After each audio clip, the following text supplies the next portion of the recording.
Alright, so I've also got one of my two driver's running lights. One of my two front running lights is burnt out. So I had to close the garage door, get a little darker in here. And here you'll see, yeah, sure enough, my passenger side one just isn't lighting up versus my driver's side one is. So we'll take the passenger side headlight out and swap that bulb. Alright, so I've got the hood open, or bonnet open, I don't know. The front compartment of my 996 is now open, and I need to remove this headlight housing, which sounds really daunting, but it's actually really, really easy. If you've got a good 996, you'll probably still have these little twisty boys that go over this hole here. Mine went missing, probably was there when I got it, and I just got rid of it because I'm not good about putting little trim pieces back. But you'll peel back this carpet, and then you'll see there are a number of panels here. What you're looking for is this one with the big rubber grommet on it. Let me move the camera in a little closer, see if I can get you a better view of that. The only tool you're going to need is some sort of driver with a 5mm socket on it. I'll show you on the video sort of where that goes in. I recommend using a driver like this. You need it to be something that can get in there pretty deep, and you're really only going to have to do like a half turn and not a lot of torque on it. So I don't like using a ratchet in this case. You could use a ratchet and a long extension. Just be aware, you know, it's something that is essentially going to be a half turn and you're done. So don't over torque it thinking that you need to keep unscrewing it. Okay, so we're now in the front compartment, and again we can see this big rubber grommet is the one that we need to take off. So it's just literally a rubber grommet. There's no secret to it. There's no right way or wrong way to take it off. I mean, maybe don't pull crazy hard on it, but just give it a good tug. So I'll take that off, set it down below. Let me bring you in a little closer to show you with the camera what that looks like in there.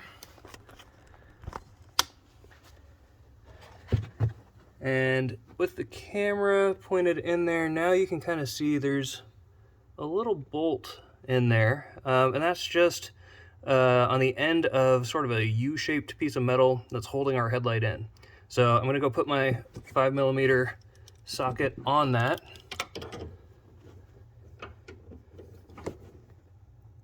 And give it just a light turn. Yeah. There we go. And actually, I'm going to pull this out just a little bit because you might not have seen it and it might not do it again. But as you loosen it, you see that gap moving out. That tells us that we're going the right direction. All right, so we've got this loosened, and now we're just going to use our hands to pull it the rest of the way out. Now, unlike a lot of other housings, we actually have no wiring harnesses to take off. The only wiring harness on this guy is right here. And just using that little bolt that we did pushes it back into the harness itself, and there's nothing else that we need to do.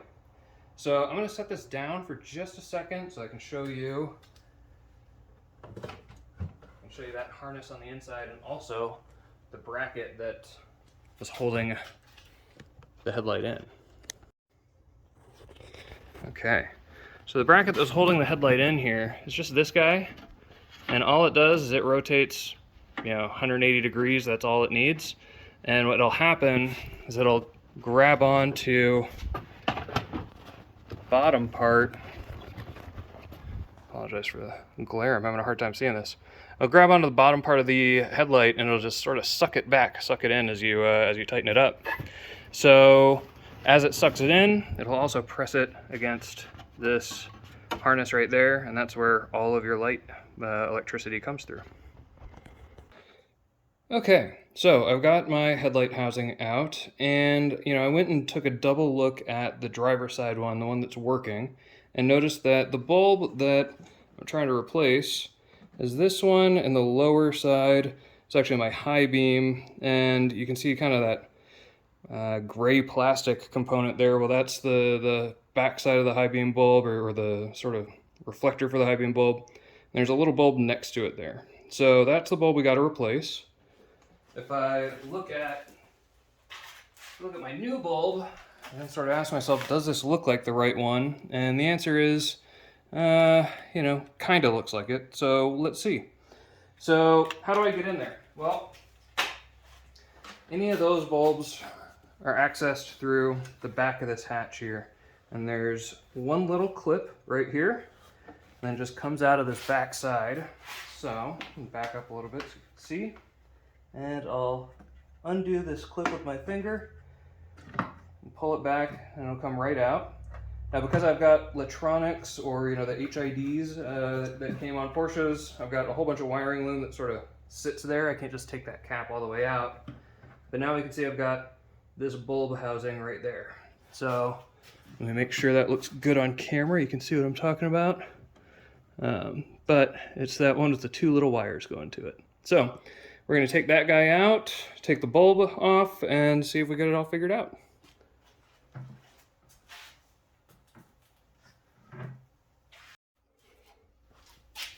All right, it's officially getting hot here in the garage, so I'm going to hustle through this. What we need to disconnect here are the two bulbs, or the one connection that has the two wires going into it. In my case, it's a gray and a brown wire. So first, I'll just put my fingers on it, see if it twists. It didn't seem to do that, so I just gave it a light pull, and sure enough, it just pulls straight out. You don't need to do anything special with it, and it'll pull right out for you. Again, I've got gloves on here. Anytime you're handling bulbs, it's just a good idea to put gloves on. Saves you from getting oils on them, making them go bad earlier. And these usually are just like a light, quarter twist or something like that. Don't want to break it in my finger, so let's see if I can figure out how this guy comes out. Yep, sure enough, give it a little push inward and then a quarter of a turn, and it comes right out. Let's put our new bulb in.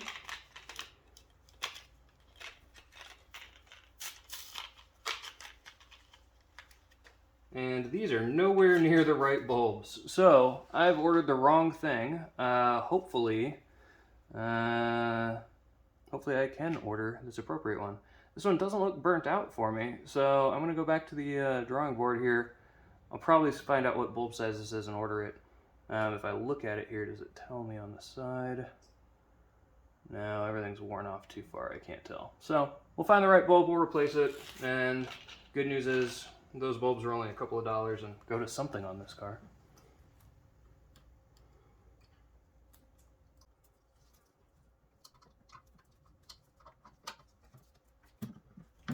When you're sealing it back up, just get those back clips in. Hopefully you can see that well on camera, but get that back clip lined up, then push the forward one until it clicks. That's a good click. Okay, welcome back. Some time has gone by. I now have the appropriate light bulb for this headlight running light, I suppose you would call it. Just when I turn the parking lights on, it turns on right next to my bulbs there. I ordered this one off Amazon. I think it's a H6W. I don't know. It's got a long Sylvania part number here, 996, blah, blah, blah, blah, blah, blah. I'll put that in the description if you ever need to replace this. So back where we were at, I've got the backside of I've got the headlight out, got the backside open. I'm just going to go ahead and pull this bulb out.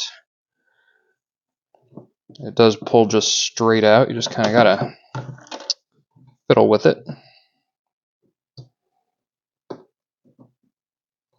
Okay, it's out. And I'm going to press down on it slightly, take it out. Before I open up my Amazon package here, I can see that it definitely is the right one, and I can also, I can see that it's burnt out. It's got a clear spot in the middle there. So I'll set that aside. Get this guy open.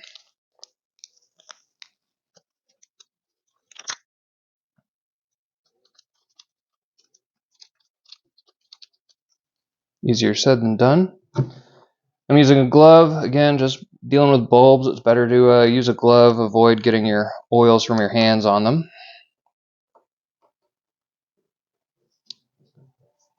Get it indexed right so that it'll go in. Oh man, don't tell me I've got the wrong thing again. Well, let's compare my burnt out one here. No, they sure look the same. Just look at that. Yeah. Okay. It should go in then. I'm just not doing it right.